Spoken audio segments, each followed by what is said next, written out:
কীর্তন শুনলে আমাদের উপকারটা কি হয়, অপকার কিছু হয় কিনা জানা নেই। কারণ কীর্তন শুনে কারোর অপকার হয়েছে এটা আমার অন্তত জানা নেই।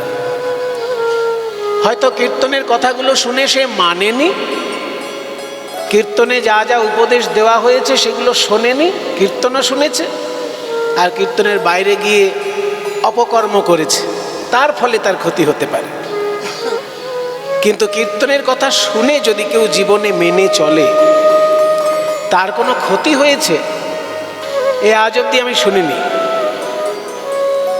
সেই জন্য আগে আমরা শুনব কীর্তন শুনলে তার উপকার কি কি হয়। এবং এইটা আমার বক্তব্য নয়, কীর্তনের যিনি প্রাণ পুরুষ সেই প্রেমের ঠাকুর গৌরাঙ্গ সুন্দর, গৌরাঙ্গ মহাপ্রভুর একটি সংস্কৃত শ্লোকে সেই কথাগুলি তিনি বলেছেন যে কীর্তনের উপকারিতা কি কি। একটা নয়, দুটো নয়, তিনটে নয়। অন্যান্য গানের উপকারিতা আর কীর্তন গানের উপকারিতা আকাশ পাতাল পার্থক্য। কোনো গানকেই আমি ছোট করছি না, সব গানেরই একটা নিজস্ব মহিমা আছে। আপনি যদি গান বাজনার মানুষ হন, যে গান আপনি শিখবেন দেখবেন সেই গানেরই এমন একটা আকর্ষণী শক্তি আছে যে আপনাকে ওই গান সারা জীবন আনন্দ দিয়ে যাবে। কিন্তু তা হলেও কীর্তন গানের এমন একটা বহুমুখী উপকারিতা আছে, যেই বহুমুখী উপকারিতার জন্য অন্য সমস্ত গানের থেকে কীর্তন গানের আসন আলাদা করে মর্যাদাপূর্ণ আসন। এবার আমরা যদি ঠিক ঠিক কীর্তন গান না জানি, কীর্তন গান যদি আমরা না বুঝি, সেটা আমাদের দুর্ভাগ্যের ব্যাপার। কিন্তু কীর্তন গানের যে উপকার সেটা চৈতন্যদেব বলছেন 7 রকমের উপকার পেতে পারে। একটা নয়, দুটো নয়, 5টা নয়, 7টা উপকার কীর্তন গানের। প্রথম উপকার কি? চেত দর্পণ মার্জনম।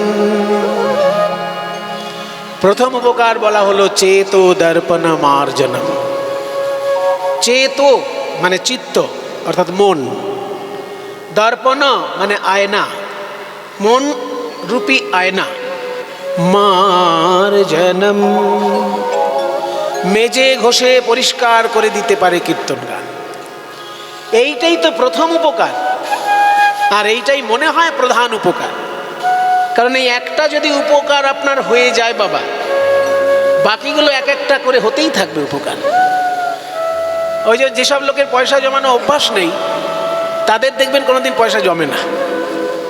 আর যদি কারোর 10 টাকা করে জমানো অভ্যাস হয়ে যায়, মাসে 10 টাকা জমায়, বেশি না 10 টাকা, দেখবেন আজকে সে যে 10 টাকা জমাচ্ছে 10 বছর পরে খবর নেবেন সে 10,000 করে জমাচ্ছে। কারণ তার সু অভ্যাসটা তৈরি হয়ে গেছে। এই অভ্যাসটাই তৈরি হয় না লোকের। যার পয়সা জমানোই অভ্যাস নেই তার তো কোনো কালে হবে না পয়সা। কিন্তু যার মাসে 10 টাকা জমানো অভ্যাস তৈরি হয়েছে, খুব কঠিন। 10 টাকা পেলেই মনে হবে একটু বিড়ি খেয়ে নি, 10 টাকা পেলেই মনে হবে একটু চা খেয়ে নি, একটু খৈনি খেয়ে নি, যাই হোক কিছু একটা মনে হবে, খরচা হয়ে যায়। কিন্তু কষ্ট করে যদি আপনার মাসে 10 টাকা জমানো অভ্যাস হয়ে যায়, 10 বছর পরে খবর নিলে দেখা যাবে ওই লোকটা 10,000 টাকা জমাচ্ছে মাসে। কারণ এটা তার সদভ্যাসের গুণ।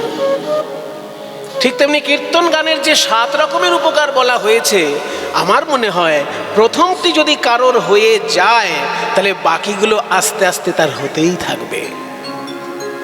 সেই প্রথম উপকারটি কি? চেতো দর্পণ মার্জনম। চেতো মানে চিত্ত, দর্পণ মানে আয়না, মার্জনং মানে মেজে ঘষে পরিষ্কার করা। এই মন আয়নাকে পরিষ্কার করে দিতে পারে কীর্তন গান। বলছে মনটাকে আপনি আয়না বলে দিলেন, এত ছোট ব্যাপার। হ্যাঁ, কোথাও মেলায় বেড়াতে গিয়ে 10 টাকা দিলেই আয়না কিনতে পাওয়া যায়, আর 10 টাকা দিলে কারোর মন পাওয়া যায়? আরে মশাই, 10 লক্ষ টাকা দিয়ে কারোর মন পাওয়া যায় না? বলুন, 10 লক্ষ টাকা দিয়ে যদি কারোর মন পাওয়া যেত তাহলে সব ছেলে সব মেয়েকে ভালোবেসে ফেলতে পারত, বা সব মেয়ে সব ছেলেকে ভালোবেসে ফেলতে পারত। টাকা দিয়ে কারোর মন পাওয়া যায়? 10 লক্ষ টাকা দিয়ে আপনি একটা মেয়ের মন কিনতে পারবেন? পয়সা খরচা করলে আপনি মেয়ের শরীর কিনতে পারবেন, মন কিনতে পারবেন না। মন কেনা যায় না। তা সেই মনটাকে কি করে 10 টাকার আয়নার সঙ্গে তুলনা করে দিলেন? বলে শোনো, 10 টাকার আয়না আর মানুষের মন আয়না এক জিনিস নয়। 10 টাকার আয়নায় তুমি তোমার নিজের মুখটা দেখতে পাবে, কিন্তু ভগবানের মুখটা দেখতে পাবে না। আর মন রূপী আয়নাটা ভগবান তোমার মনে এমন ভাবে বসিয়ে দিয়েছেন যে তুমি একটু সাধনা করলেই এই মন রূপী আয়নার মধ্যে ভগবানের মুখটা দেখতে পাবে। তাই মেলার মাঠে কিনতে পাওয়া আয়না আর মন আয়না এক জিনিস নয়। মন রূপী আয়নায় ভগবান দেখা যায়। কে বলেছেন? শ্রীকৃষ্ণ বলেছেন। শ্রীকৃষ্ণ গীতায় বলেছেন, ঈশ্বর সর্বভূতানাম হৃদ্দেশের্জুন তিষ্ঠতি ভ্রামায়ণ সর্বভূতানি যন্ত্রারূঢ়ানি মায়য়া। হে অর্জুন, ঈশ্বর সকল জীবের হৃদয়ে বিরাজ করছে, এ তো ভগবানের কথা। তাই মন রূপী আয়নায় ভগবান দেখা যায়। তাই মন রূপী আয়নাটা পরিষ্কার পরিচ্ছন্ন রাখাটা খুব জরুরি। আয়নায় তো মুখ দেখা যায়, কিন্তু পুকুর থেকে কাদা এনে যদি আয়নায় লেপে দেওয়া হয়, ওই আয়নায় মুখ দেখা যাবে? ঠিক তেমনি এই মনের মধ্যে ঈশ্বর দর্শন করার কথা, কিন্তু আমরা তো ঈশ্বর দেখতে পাই না। আমি তো চোখ বন্ধ করলেই অন্ধকার দেখতে পাই, ঈশ্বর দেখতে পাই কি? আপনারা কে কি দেখেন আমি জানি না, আমি যেটা দেখি সেটা বলছি। আপনারা হয়তো চোখ বন্ধ করে কেউ বংশীধারী দেখতে পারেন, কেউ ধনুর্ধারী দেখতে পারেন, কেউ খড়গধারী দেখতে পারেন, কেউ ত্রিশূলধারী দেখতে পারেন। যে কোনো ভগবৎ স্বরূপ আপনারা হয়তো ভক্ত মানুষ দেখতে পারেন, কিন্তু আমি তো দেখি না। আমি তো চোখ বন্ধ করলেই অন্ধকার দেখি। তাহলে মনে যদি ঈশ্বর বাস করে, আমি চোখ বন্ধ করলে দেখতে পাই না কেন?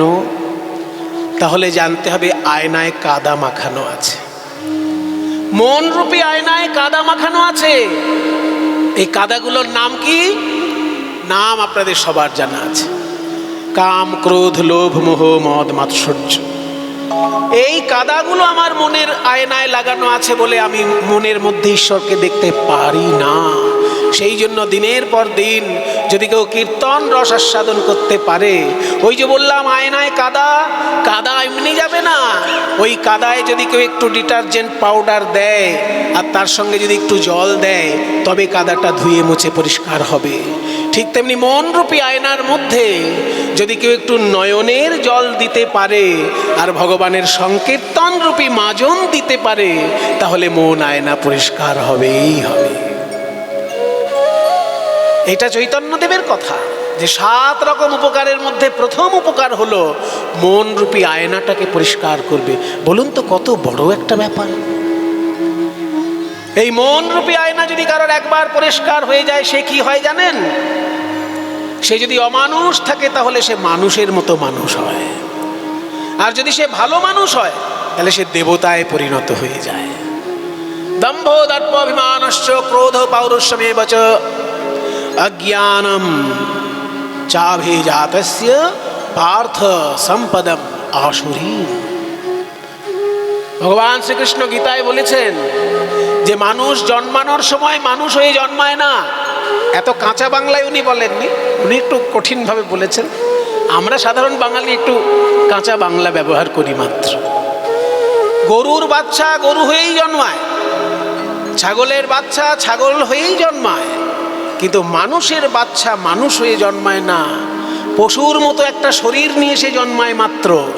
মানুষ হতে গেলে তাকে অনেক কাঠ খড় পোড়াতে হয়। তাই জন্য ভগবান বলছেন যে মানুষ অসুর স্বভাব নিয়ে জন্মায়। জন্মানোর সময়ই মানুষের অসুরের স্বভাব থাকে, এটা তার জন্মগত স্বভাব, অসুরত্ব। অসুরের স্বভাবটা যদি দূর করতে পারে তবে সে মানুষের মতো মানুষ হবে। ব্যাপারটা বুঝে নিন ভালো করে। একটা বাচ্চা যখন জন্মালো, তাকে দেখে সবার খুব ভালো লাগছে বটে, কিন্তু সে মানুষ হয়ে জন্মালো না।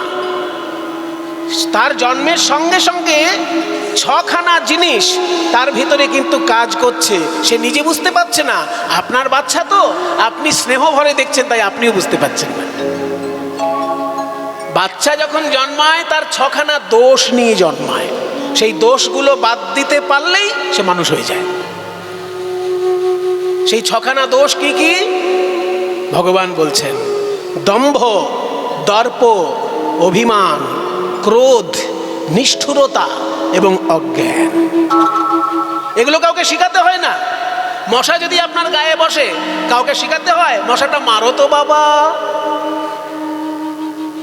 কোনো বাচ্চার গায়ে যদি মশা বসে, তাকে বলতে হবে মশাটা মারো তো বাবু সোনা? তাকে বলতে হবে? তার গায়ে মশা বসে ফটাস করে মানে নিষ্ঠুরতা।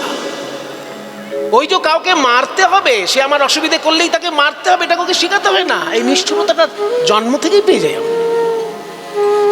তাই দম্ভ, দর্প, অভিমান জেনে নিন এগুলো। কেন এগুলো গীতা মানুষ পড়ে কিন্তু জীবনে গ্রহণ করতে পারে না, ওই জন্য বারবার শুনতে হয়। আমরা গীতা কে না পড়ি, আপনারাও গীতা পাঠ করেন, আমরাও গীতা পাঠ করি, কিন্তু এইগুলো কখনো ভেবে দেখি কি ভগবান কি বলেছেন? এইগুলো আমাদের ভেবে দেখতে হবে তো। বলছে অসুর স্বভাব নিয়েই মানুষ জন্মায়।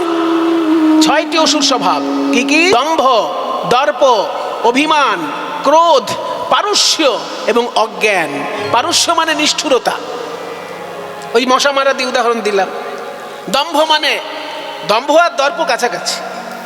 দম্ভ আর দর্প দুটোই অহংকারের প্রতিশব্দ। বলছে দম্ভ আর দর্প আর অভিমান, ক্রোধ মানে রাগ, পারুষ্য মানে নিষ্ঠুরতা এবং অজ্ঞানতা, এগুলো নিয়ে মানুষ জন্মায়। যখন সেই বাচ্চাটা আস্তে আস্তে স্কুলে যাচ্ছে, একটু একটু করে জ্ঞান হচ্ছে, তার মানে অজ্ঞানটা তার কমে আসছে। অজ্ঞান যেটা নিয়ে জন্মেছিল সেই অজ্ঞানটা কমে আসছে, তার জ্ঞান উদয় হচ্ছে যখন স্কুলে যাচ্ছে, একটু একটু করে মানুষ হচ্ছে। তাহলে স্কুলে যখন গেল, অজ্ঞানতা দূর হয়ে তার জ্ঞান আসলো, তার মানে 6টি দোষের মধ্যে একটা দোষ তার কমতে থাকলো। কিন্তু স্কুলে যাওয়া মানেই সে মানুষ হয়ে যাবে না। স্কুলে গেলে 6টি দোষের মধ্যে একটা দোষ তার কমছে, আর বাকি 5টা দোষ তাকে অভ্যাস করতে হবে কমানো। এগুলো যদি কমে যায়, তাহলে সে পশু থেকে মানুষ হলো বা অসুর থেকে মানুষ হলো। এবার মানুষ থেকে যদি কেউ দেবতা হতে চায়, তাকে আবার 26টি গুণ অর্জন করতে হবে। ভগবান শ্রীকৃষ্ণ গীতায় বলেছেন 26টি গুণ অর্জন করতে হবে তাকে। কাজেই অত সহজ জিনিস নয়। ওই যে বলছে অভয়ং সত্য সংশুদ্ধির জ্ঞান যোগে ব্যবস্থিত দানম দমশ্চ যজ্ঞশ্চ স্বাধ্যায়স্তপ আর্জবম অহিংসা সত্যম অক্রোধস্ত্যাপ শান্তিরপৈশুনম দয়াভূতেষু অলুপ্তম মার্দবম ধীর চাপলম তেজ ক্ষমাধৃতে শৌচমদ্রোহ নাতিমানিতা ভবন্তি সম্পদম দৈবীম চাভিজাতস্য ভারত। এইগুলো আপনারা সবাই বাড়িতে যাবেন, গিয়ে গীতাটা খুলে দেখবেন একটু। সব বিশ্লেষণ করতে গেলে শুধু বিশ্লেষণই হবে, আর অন্য কিছু হবে না। আমাকে তো একটা পালাও গাইতে হবে, আমাকে একটু একটু লীলা রস আস্বাদনও করতে হবে। সেই জন্য আপনাদেরকে একটু ঘরের কাজ দিয়ে দিলাম। বাড়িতে যাবেন, শ্রীমদ্ ভগবদ্ গীতা যদি থাকে, অনুবাদযুক্ত গীতা যেন থাকে। শুধু সংস্কৃত শ্লোক থাকলে আপনারা পড়তে পারবেন, কিন্তু মানে কিছু বুঝবেন না। সেই জন্য আজকাল অনুবাদযুক্ত খুব অল্প পয়সায় গীতা কিনতে পাওয়া যায়। অনুবাদযুক্ত গীতা কিনবেন, গীতা কিনে দেখবেন 16 নম্বর অধ্যায়টা খুঁজবেন। আমি যে কথাগুলো বললাম এগুলো 16 নম্বর অধ্যায়ে পেয়ে যাবেন। আমি বেশি বিশ্লেষণে যাচ্ছি না, শুধু মাইনাসগুলো বললাম, প্লাসগুলো বললাম না। প্লাসগুলো খুঁজে বার করার দায়িত্ব আপনাদেরকে দিলাম। যে জীবন থেকে কি কি মাইনাস করতে হবে সেটা আমি বলে দিলাম। এবার প্লাস কি কি করতে হবে সেটা আপনারা বাড়িতে গিয়ে গীতা একটু চর্চা করে দেখুন। সারা গীতা পড়তে যাবেন না, মাথা খারাপ হয়ে যাবে 16 নম্বর অধ্যায়টা শুধু। কারণ গীতায় এত তত্ত্ব আছে, আপনি একদিন কেন 1 মাসেও হজম করতে পারবেন না সমস্ত তত্ত্ব যদি হজম করতে চান। ওই জন্য এক একটা বার এক একটা জিনিস হজম করুন। শুধু 16 নম্বর অধ্যায়টা একবার হজম করুন, তাহলেই জীবন ধন্য হয়ে যাবে। তাতে দেখবেন ভগবান বলছেন যে মানুষ যে সম্পত্তি মনে করে, তার আসল সম্পত্তি কি? আমরা সম্পত্তি মনে করি কি? 2 বিঘে জমি, 2 লাখ টাকা, 200 গ্রাম সোনার গয়না, কি 2খানা ফ্ল্যাট, 2খানা বাড়ি, এগুলো আমরা সম্পত্তি মনে করি। কিন্তু ভগবান বলছেন যে সম্পত্তি দুজনের কাছে 2 রকমের। দেবতাদের কাছে সম্পত্তি এক আর অসুরদের কাছে সম্পত্তি এক। দেবতাদের সম্পত্তি হচ্ছে 26টা আর অসুরদের সম্পত্তি হচ্ছে 6টি। অসুররা যেটাকে সম্পত্তি মনে করে মানুষের পক্ষে সেগুলো ক্ষতিকর, ওই জন্য মানুষের সেই সম্পত্তিগুলো এড়িয়ে যাওয়া দরকার। সেগুলো কি? অসুর যাকে সম্পত্তি বলে মনে করে সেটা হচ্ছে দম্ভ, দর্প, অভিমান, ক্রোধ, পারুষ্য এবং অজ্ঞান। এগুলো অসুরের সম্পত্তি। দৈবাসুর সম্পদ বিভাগ যোগ, অধ্যায়টার নাম হচ্ছে দৈবাসুর সম্পদ বিভাগ যোগ। মানে দেবতাদের সম্পদ কি কি আর অসুরদের সম্পদ কি কি, এটা ভগবান বলেছেন গীতায়। যে অসুররা যেটাকে সম্পদ বলে মনে করে, মনে করুন আমি যদি একজন পার্টির লিডার হই, কিছু মনে করবেন না, আমি যদি একটা দেশের নেতা হই, তা আমি যদি সবসময় মিনমিনে স্বভাবের থাকি, তাহলে বিদেশের নেতার সঙ্গে আমি কি লড়াই করতে পারবো? ওই জন্য আমার ভিতরে দম্ভ, দর্প, অভিমান এগুলো কাজ করতেই হবে। ওই জন্য সবার পক্ষে সব কিছু নয়। তুমি যদি অসুর প্রকৃতির মানুষ হও, তাহলে তোমার যেগুলো সম্পত্তি সেটা হচ্ছে দম্ভ, দর্প, অভিমান, ক্রোধ, নিষ্ঠুরতা এবং অজ্ঞান। নিষ্ঠুরতা যদি না থাকে একটা লিডারের মধ্যে, সে লিডার হতে পারবে? লিডারের মধ্যে নিষ্ঠুরতা থাকা চাই, লিডারের মধ্যে অহংকার থাকা চাই, তবে সে লিডার হতে পারবে। এক কথায় অসুর স্বভাবের লোক না হলে লিডার হতে পারবে না। ওই জন্য ভগবান শ্রীকৃষ্ণ গীতায় বলছেন যে অসুরদের সম্পত্তি বলে যেটা মনে করে সেটা হচ্ছে দম্ভ, দর্প, অভিমান, ক্রোধ, নিষ্ঠুরতা এবং অজ্ঞান। তুমি যদি মানুষের মতো মানুষ হতে চাও, তাহলে ওই ছয়টি বৈশিষ্ট্য জীবন থেকে বাদ দাও, তবে তুমি মানুষের মতো মানুষ হতে পারবে। এবার যদি মানুষ থেকে দেবতা হতে চাও, মানুষ তো সবসময় উন্নতি চায়। যে মাধ্যমিক পাশ করে যায় সে তো চাইবে আমি উচ্চ মাধ্যমিক পাশ করব। উচ্চ মাধ্যমিক পাশ যে করবে সে চাইবে আমি বিএ পাশ করব। যে বিএ পাশ করবে সে চাইবে আমি এমএ পাশ করব। উন্নতি চায় মানুষ। তাই অসুর থেকে আগে মানুষ হও, তারপর মানুষ থেকে দেবতা হও। দেবতা যদি হয়ে যেতে পারো তাহলেই তোমার এই জীবন ধন্য হয়ে গেল। ওই জন্যই তো শ্রীমদ্ ভগবদ গীতার বাণী হলো দেবতা হওয়ার মন্ত্র। প্রত্যেকটি মানুষকে দেবতা বানাতে চেয়েছেন ভগবান শ্রীকৃষ্ণ। তাই গীতায় এমন বাণী তিনি রেখে গেছেন, সেগুলো যদি আমরা অনুসরণ করে জীবনে চলতে পারি, এই জন্মেই আমরা এক একজন দেবতা হয়ে যাব। কিন্তু পারি না তো। ওই যে বললাম, এই 6টা জিনিস বাদ দিতে পারি জীবন থেকে? যদি পারি অমনি মানুষ হলাম। জন্মের সময় আমি 6খানা দোষ নিয়ে জন্মেছি, সেই দোষগুলো যদি জীবন থেকে বাদ যায় তবে তো মানুষ হব। সেই জন্য আজকের মূল কথা যেটা আপনাদেরকে আমি বলছি, ভগবান শ্রীকৃষ্ণের বাণী, যে 6টি দোষ যেন জীবন থেকে দূরে যায়। দম্ভ, দর্প, অভিমান, ক্রোধ, নিষ্ঠুরতা এবং অজ্ঞান। এই বিষয়গুলোকে দৈত্যরা তাদের সম্পত্তি বলে মনে করে। এগুলো নিয়েই মানুষ জন্মগ্রহণ করে। সেই জন্য এগুলো জীবন থেকে বাদ দেওয়া উচিত।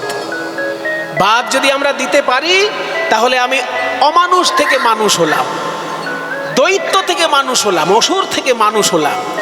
আর দেবতা যদি হতে চাই তাহলে 26টি গুণ অর্জন করতে হবে।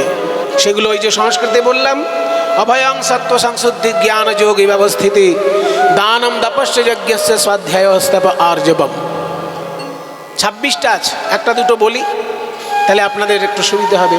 অভয়ং, প্রথম গুণ হচ্ছে অভয়। সবসময় ভীতু ভীতু মনোভাব থাকলে সে কোনোদিন বড় হতে পারে না। অভয় জিনিসটা মানুষের খুব দরকার। এই অভয়টা হচ্ছে দেবতার গুণ। সত্ত্ব সংশুদ্ধি, সত্ত্ব মানে অন্তঃকরণ। অন্তঃকরণ, অন্তঃকরণ মানে ভিতরের ইন্দ্রিয়। করণ মানে ইন্দ্রিয়, অন্তঃ মানে ভিতর। অন্তঃকরণ মানে ভিতরের ইন্দ্রিয়। তাহলে বহিঃকরণ কি জিনিস? অন্তঃকরণ থাকলে তো বহিঃকরণ থাকবেই। বহিঃকরণ হচ্ছে চোখ, চোখ দিয়ে আপনি দেখেন। বহিঃকরণ কান, বহিঃকরণ নাক। বাইরের যে ইন্দ্রিয় সেগুলো বহিঃকরণ।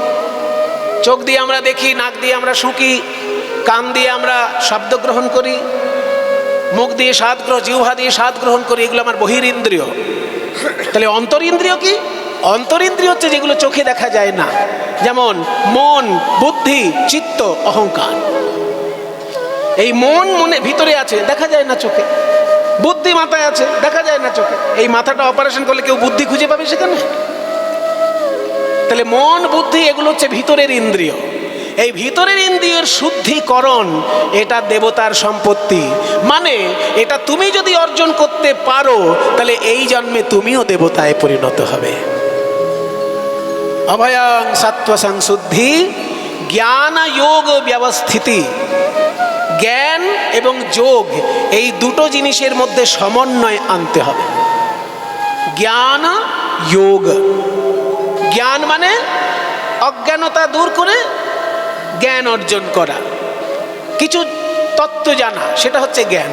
যেমন আপনি ঢকঢক করে এক গ্লাস জল খেয়ে নিলেন, জ্ঞান হলো না। একটা তরল পদার্থ খেলেন এই পর্যন্ত বলতে পারা যায়। এবার জলটাও তো তরল পদার্থ, চাটাও তো তরল পদার্থ, শরবতটাও তো তরল পদার্থ। তাহলে জলের তত্ত্বটা কি?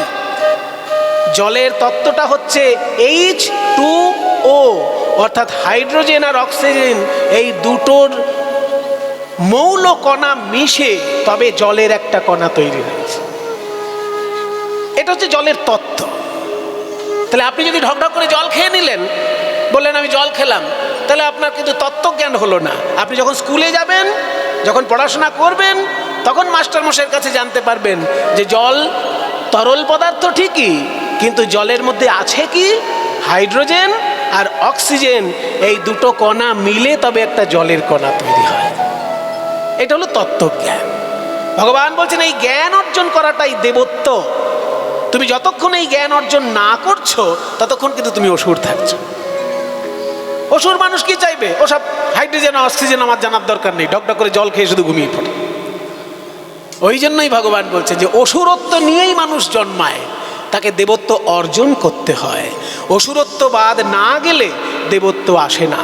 অসুরত্ব হচ্ছে 6টি আর দেবত্ব হচ্ছে 26টি। সেই 26টির মধ্যে একটি হচ্ছে অভয়, দ্বিতীয় হচ্ছে জ্ঞান আর যোগের সমন্বয়। জ্ঞান অর্জন করেছেন অথচ যোগ সাধনার সমন্বয় নেই, তাহলে আপনার জ্ঞানটা পরিপূর্ণরূপে কাজে লাগবে না। জ্ঞানের সঙ্গে যোগের যদি সমন্বয় থাকে তবে এই জ্ঞান যোগ ব্যবস্থিতি, জ্ঞান আর যোগের সমন্বয় সাধন হয়। তা যে কথা আমরা বলতে যাচ্ছিলাম, চৈতন্যদেবের কথা আর মহাপ্রভুর কথা, দুটোই মহাপ্রভু চৈতন্যদেব আর শ্রীকৃষ্ণ দুজনের বাণী এক। চৈতন্য মহাপ্রভু বলছেন কীর্তনের উপকারিতা হলো চিত্ত দর্পণকে মার্জন করা, আর শ্রীকৃষ্ণ দেখুন 16 নম্বর অধ্যায়ে বলছেন অজ্ঞানং সত্ত্ব সংশুদ্ধি। সত্ত্ব মানে অন্তঃকরণ, মন, বুদ্ধি, চিত্ত। সংশুদ্ধি মানে এর শুদ্ধিকরণ দরকার, সম্যক রূপে শুদ্ধিকরণ দরকার, তবে তুমি মানুষ থেকে দেবতা হবে। সবাই একটু হাত জোড় করুন, আমরা একটু ভগবানের কাছে প্রার্থনা করি আমাদের মনটা যেন পরিষ্কার পরিচ্ছন্ন হয়ে যায়। সবাই মিলে হাত জোড় করে বসুন। তুমি নির্মল কর মঙ্গল করে মলিন মর্ম মুছায়ে। তুমি নির্মল কর মঙ্গল করে মলিন মর্ম মুছায়ে। সবাই মিলে হাত জোড় করে বসুন। এইগুলো গান নয়, এগুলো বাংলায় লেখা কিন্তু মন্ত্র। মন্ত্র যদি সংস্কৃতে লেখা হয় সেটা তো পুরাণের শ্লোক বা বেদের মন্ত্র, সংস্কৃতে লেখা। এগুলো বাংলায় লেখা হলেও এর কার্যকারিতাটা মন্ত্রের কাজ। সেই জন্য বাংলা মন্ত্র বলা যায় এই গানগুলোকে। এগুলো এমন তত্ত্বে পরিপূর্ণ যে আমাদের এগুলো বললে মন পরিষ্কার হয়ে যাবে। তুমি নির্মল করো মঙ্গল করে, তোমার মঙ্গলময় দুটি হাত দিয়ে হে ভগবান নির্মল করো, পরিষ্কার পরিচ্ছন্ন করে দাও। কোনটা পরিষ্কার করবে? মলিন মর্ম। মলিন মানে ময়লা, মর্ম মানে অন্তঃকরণ। অন্তঃকরণ সেটা আপনি মন বলতে পারেন, চিত্ত বলতে পারেন, বুদ্ধি বলতে পারেন, ভিতরে যা যা থাকে যেগুলো চোখে দেখা যায় না কিন্তু আমার ইন্দ্রিয়, এইগুলোকে পরিষ্কার করে দাও। নির্মল কর মঙ্গল করে মলিন মর্ম মোছায়ে তুমি নির্মল করো মঙ্গল করে মলিন মর্ম মোছায়ে তব পুণ্য কিরণ দিয়ে যাক মোর মোহ কালে মা ঘুচায়ে মলিন মর্ম মোছায়ে তুমি নির্মল করো মঙ্গল করে মলিন মর্ম মোছায়ে তুমি নির্মল করো। আমি পারলাম না, আমি চেষ্টা করিনি তা নয়। যখন বাচ্চা ছেলেকে অঙ্ক দেয় মা, এই খোকা দেখি স্কুলে কেমন পড়া করছিস, একটু অঙ্কটা করতো বাবা, এমন কঠিন অঙ্ক দিল, ছেলে আর পারল না। অনেক চেষ্টা করেছে কিন্তু পারেনি। শেষকালে মাকে বললেন না, মা আমি অনেক চেষ্টা করেছি, অঙ্ক মিলছে না কিছুতেই, তুমি করে দাও এবার। তেমনি হে ভগবান, আমি অনেক চেষ্টা করেছি আমার মনটা পরিষ্কার করার, বহু কীর্তন শুনেছি, বহু শাস্ত্র পড়েছি, বহু সাধুসঙ্গ করেছি, কিন্তু হচ্ছে না কিছুতে। তাই শেষকালে তোমার কাছে এসেছি, তুমি করে দাও। নির্মল করো মঙ্গল করে মলিন মর্ম মোছায়। তব পুণ্য কিরণ মানে তোমার ওই পবিত্র আলো দিয়ে যাক মোর মোহ কালিমা ঘুচায়। আমার মোহরূপী অন্ধকার, মোহরূপী কালো অন্ধকার ঘুচিয়ে দিয়ে যাক তোমার ওই পবিত্র আলো। ও হে ভগবান,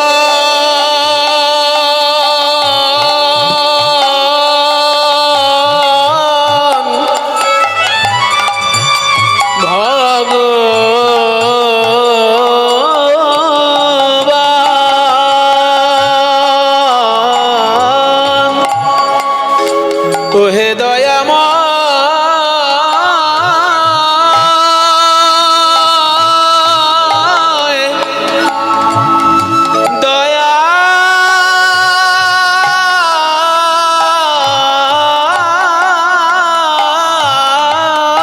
দয়াময়, লক্ষ শূন্য লক্ষ বাসনা ছুটিছে গভীর আধারে, জানি না কখন ডুবে যাবে কোন অকুল গরল পাথারে।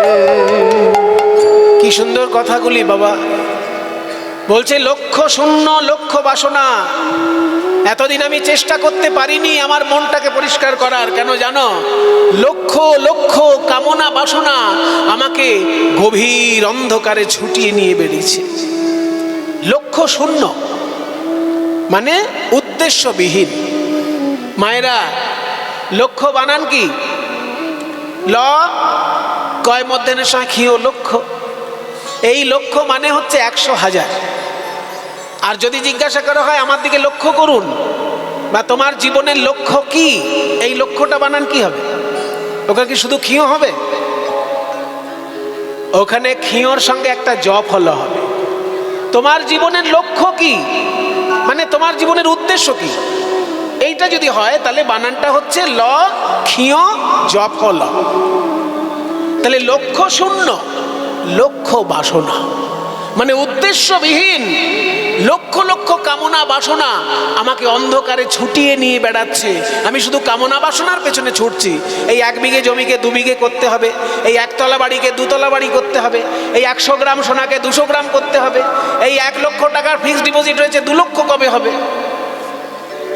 এই লক্ষ লক্ষ কামনা বাসনা আমাকে শুধু অন্ধকারের মধ্যে ছুটিয়ে নিয়ে বেড়াচ্ছে। জানি না কোন সময় আমাকে পাপের গর্তের মধ্যে নিয়ে গিয়ে ফেলবে, জানি না কখন ডুবে যাবে কোন অকুল গরল পাথারে।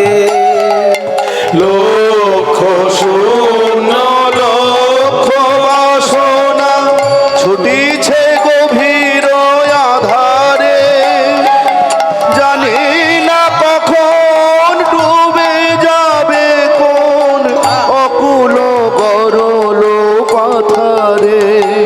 প্রভু তা তুমি কামনা বাসনার পেছনে ছুটে বেড়াচ্ছে যখন কষ্ট পাবে। আমি কি করতে পারি? তুমি কি করতে পারো? তুমি তো আমার বাবা, তুমি ছাড়া আমায় কে বাঁচাবে? বাবা?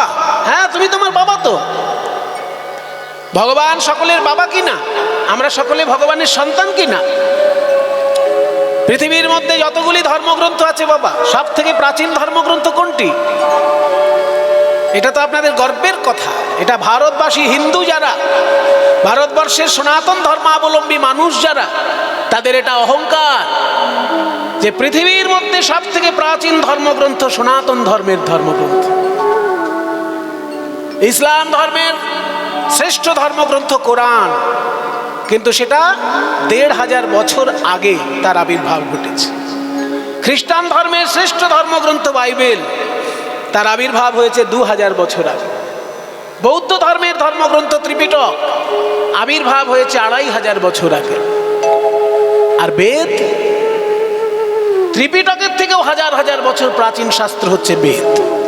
তাহলে এ তো আমাদের গর্বের কথা, এ তো আমাদের অহংকারের কথা যে বিশ্ব ব্রহ্মাণ্ডে যেখানে যত ধর্ম আছে সব ধর্মের থেকে প্রাচীন ধর্মগ্রন্থ এই সনাতন ধর্মের বেদ। আর বেদের যে অন্তিম অংশ তাকে বলে বেদান্ত, মানে উপনিষদ। বেদের 4টি ভাগ হয়, 4টি নাম নয় বলছি, 4টি নাম আর 4টি ভাগ আলাদা জিনিস।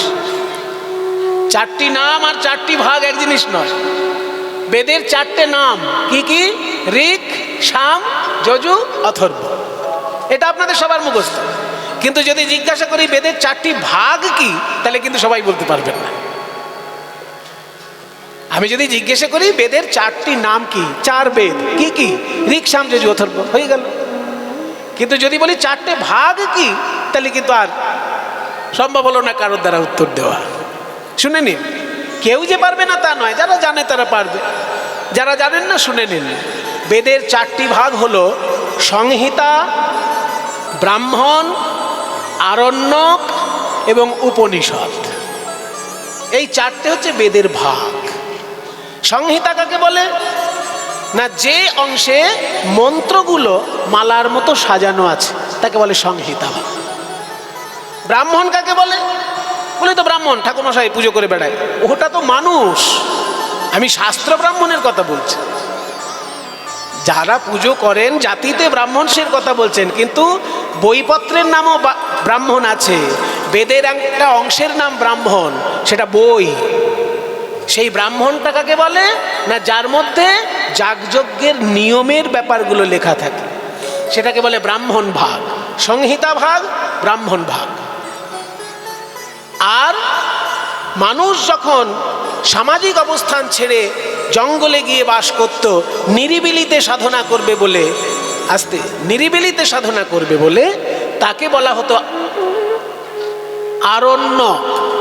মানে অরণ্যে বাস করে যে যাগযজ্ঞগুলো করতে হতো। আগেকার দিনে তো 4টে জীবনচর্যা ছিল। প্রথম জীবনে পড়াশোনা করতে হতো, তাকে বলতো ব্রহ্মচর্য। তারপরে সংসার করতে হতো, তাকে বলা হতো গারস্থ। তারপর সংসার ছেড়ে বনে বাস করতে হতো, তাকে বলতো বানপ্রস্থ। আবার বনে বাস করার পর গৃহত্যাগ করে চলে যেতে হতো, তাকে বলতো সন্ন্যাস। ওই বানপ্রস্থে যারা বাস করত তারা জঙ্গলে বাস করে নানা রকম যাগযজ্ঞ করত। সেই যাগযজ্ঞের নিয়ম যে বইতে লেখা থাকে তাকে বলে আরণ্যক। তাহলে সংহিতা, ব্রাহ্মণ, আরণ্যক, এই 3টে ভাগ গেল। তারপরে একটা ভাগ আছে বেদের, যেখানে শুধু ব্রহ্মজ্ঞানের আলোচনা হয়, তাকে বলা হয় উপনিষদ। ওই জন্য বেদের যদি জিজ্ঞাসা করা হয় নাম কয়টি, তাহলে 4টি, ঋক, সাম, যজু, অথর্ব। কিন্তু বেদের ভাগ কয়টি যদি জিজ্ঞাসা করা হয়, তার উত্তর হবে সংহিতা, ব্রাহ্মণ, আরণ্যক, উপনিষদ। এই উপনিষদ হচ্ছে বেদের অন্তভাগ। ওই জন্য উপনিষদকে বলা হয় বেদের অন্ত, বেদান্ত।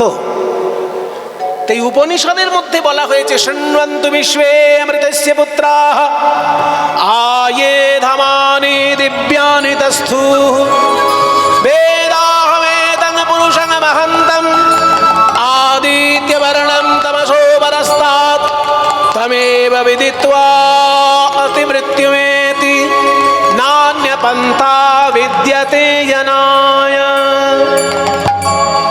উপনিষদ বলছে। শৃণ্বন্ত বিশ্বে, ওগো পৃথিবীর মানুষ তুমি শোনো, অমৃতস্য পুত্রা, তোমরা সবাই হলে অমৃতের সন্তান। অমৃত বলতে স্বয়ং ভগবান, তার সন্তান আমরা সবাই। তাহলে বেদান্ত দর্শন যখন বলছে যে ভগবানের সন্তান আমরা, তুমি আমার বাবা হলে না? আমি কামনা বাসনার অন্ধকারে ডুবে যাচ্ছি, তুমি যদি আমায় না বাঁচাও তো বাঁচাবে কে? তুমি তো আমার বাবা।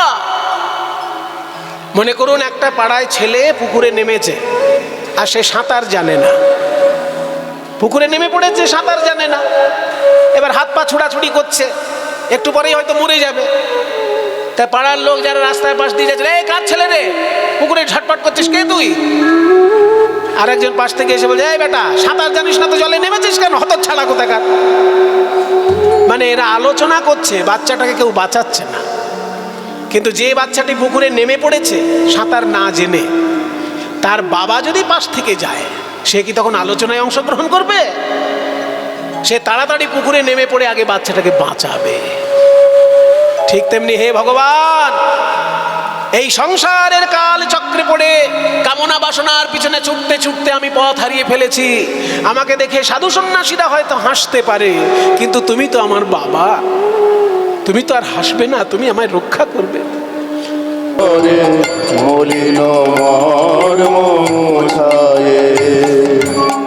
তুমি আমাকে বাঁচাও, আমি সাঁতার জানি না, তবুও পাপের পুকুরে নেমে পড়েছি, হাবুডুবু খাচ্ছি, তুমি আমাকে বাঁচাও। ভগবান বলছে, বারে বেটা, তুই তো কলিজীব, ওই জন্য তোর ঘটে ঘটে অনেক বুদ্ধি। তুই যখন আমাকে ভক্তি দিয়ে ধরতে পারছিস না, তখন যুক্তি দিয়ে ধরার চেষ্টা করছিস। কি বাবা, কলিজীবের এইটা স্বভাব কি না? যখন দেখছে ভক্তি নেই, তখন যুক্তি খাড়া করে দিচ্ছে। ওই যে ইংরেজিতে বলে, man is a rational animal. Man is a rational animal. Rationality মানে বুদ্ধিমত্তা, যুক্তি খাটানোর ক্ষমতা। এই যুক্তি খাটানোর ক্ষমতা মানুষ ছাড়া আর কারোর আছে? আপনি যদি গরুকে কাজ করান, গরু কখনো আপনার সঙ্গে তর্ক করবে? কিন্তু আপনি মানুষকে 8 ঘন্টার জায়গায় যেই 9 ঘন্টা খাটাবেন, অমনি মানুষ বলবে, এই মশাই কেন 9 ঘন্টা খাটাচ্ছেন? অমনি যুক্তি চলে এলো। তাহলে যুক্তি খাটানোর ক্ষমতা মানুষ ছাড়া আর কারণ নেই। ওই জন্য man is a rational animal. যেই তখন আমাকে ধরতে পারছিস না ভক্তি দিয়ে, অমনি যুক্তি খাড়া করে দিলি যে আমি তোর বাবা, তুই যতই পাপ করিস না কেন আমি তোকে রক্ষা করতে বাধ্য। তা আমাকে যখন বাবা বলে ফেললি, তুই আমার ঠিকানা জানিস, আমি কোথায় থাকি তুই জানিস? বলে, তোমার ঠিকানা জানার জন্যই তো কীর্তনের আসরে আসরে ঘুরছি। আপনারা কীর্তন এত ভালোবাসেন, যেখানেই কীর্তনের নাম শোনেন ছুটে যান। আজকাল ইউটিউবের জন্য ঘরে ঘরে কীর্তন পৌঁছে গেছে। আগেকার দিনে কীর্তন শুধু রেডিও আর টিভিতে শোনা যেত, কিন্তু যখন থেকে ইউটিউব এসে গেছে, ঘরে ঘরে সমস্ত কীর্তনিয়ার কীর্তন পৌঁছে গেছে। কিন্তু তবুও কীর্তনের আসরে কি ভক্ত শ্রোতার আগমন কমে গেছে কি?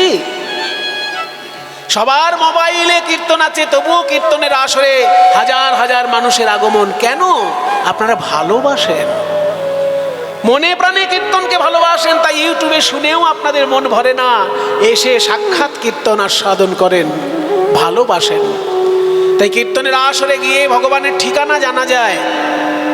বলতো দেখি আমার ঠিকানা, অনেক কীর্তন তো শুনলি, আমার ঠিকানা কি?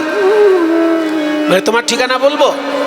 তোমার একটা ঠিকানা হলো বৃন্দাবন, তোমার একটা ঠিকানা হলো নবদ্বীপ, তোমার একটা ঠিকানা হলো অযোধ্যা, মথুরা, গয়া, কাশী, সবই তো তোমার ঠিকানা।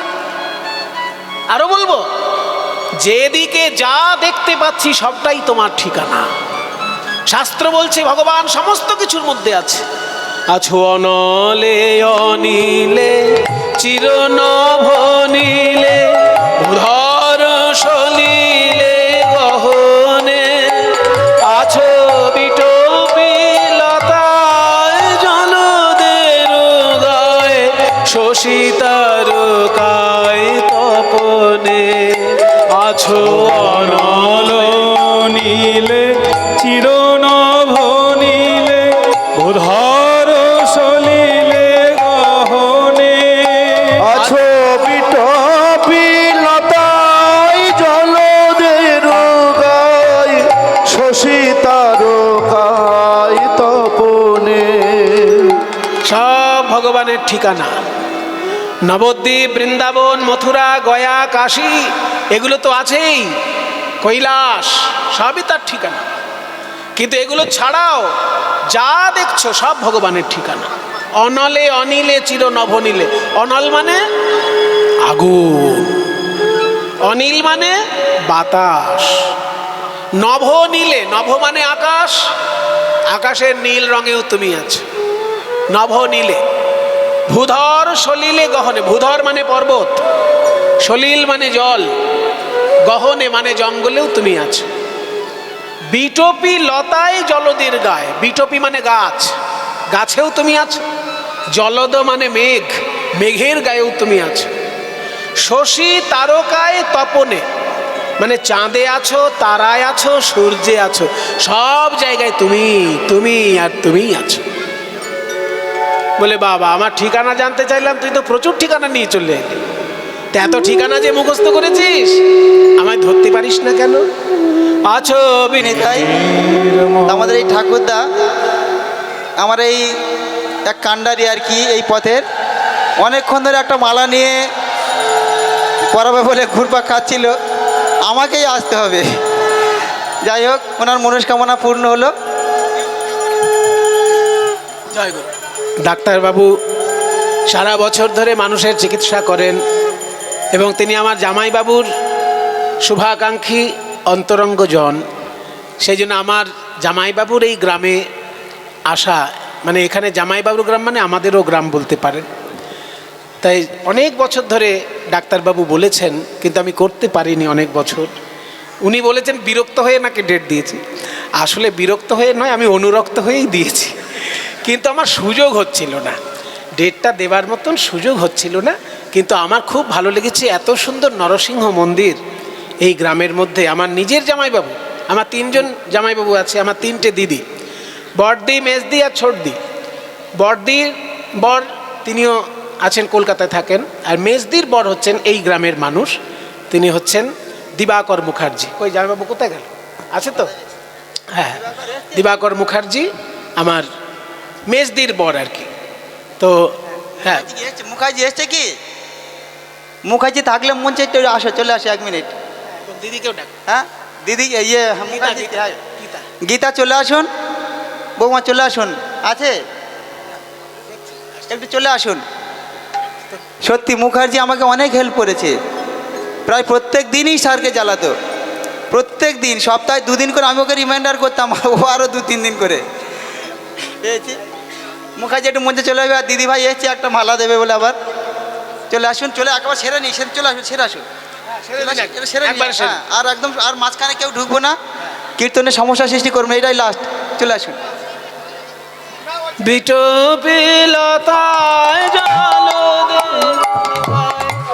শশী তারকায় তপনে আছো অনল নীলে চিরনভ উদার সলিলে গহনে আছো বিটপিলতায় জলদের গায় শশী তারকায় তপনে নয়নে বসন বাঁধিয়া বসে আধারে মরে গো কাঁদিয়া আমি নয়নে বসন বাঁধিয়া বসে আধারে মরে গো কাঁদিয়া আমি দেখি নাই কিছু, বুঝি নাই কিছু, তাও হে দেখায় বুঝায় মলিন মর্ম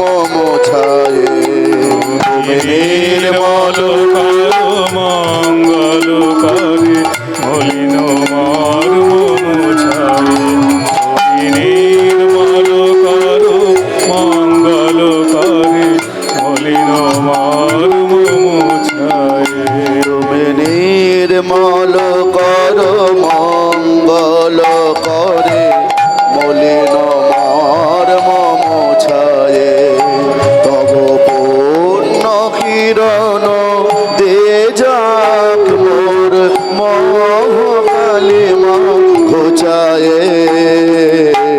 মলিন